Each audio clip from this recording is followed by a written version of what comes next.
mo sa pangarap positibo. Hey! Yun, so guys, isa sa may papayo ko sa inyo na pwede nyo pasyalan, ito tinatawag na Twin Lake. At grabe yung tanawin dito, ganda. May mga pwede rin kayong mabili rito, pwede kayong kainan. Maraming pwedeng pagkainan dito. So guys, papakita ko sa inyo yung sinasabi sa inyo magandang tanawin. Okay, ano muna tayo dito saglit. Parada tayo dito. Pwede ata rito. Saglit lang naman. Yan, hinto muna tayo dito guys. So, pakita ko yung view.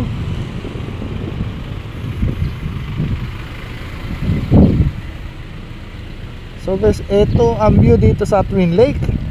Kung mapapansin nyo, napakaganda. Yan. Hindi naman tayo pwedeng basta-basta pumasok doon sa baba at kasi merong gwardiya at bawal daw po ang outsider.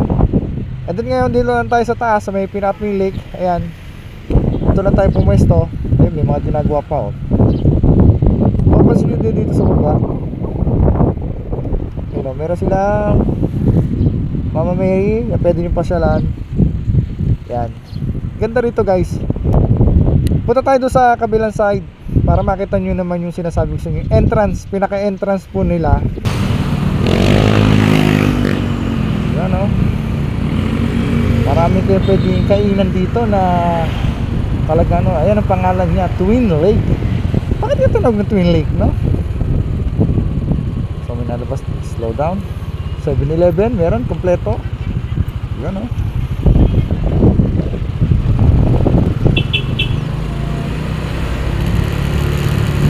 Dito lang tayo sa bataw na ng konti. Ito guys yung entrance yung sinasabi ko doon sa pababa. Ito yung entrance. Pero bawal tayong pumasok dyan, no. Hanggang dito lang tayo. Pero papakita ko sa inyo yung spot nya dito sa kabilang side.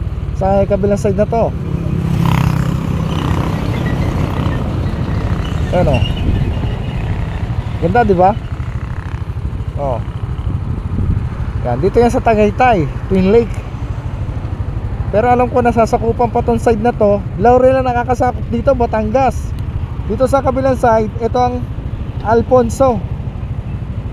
Kumbaga naghahati yung kalsada, Cavite to Batangas.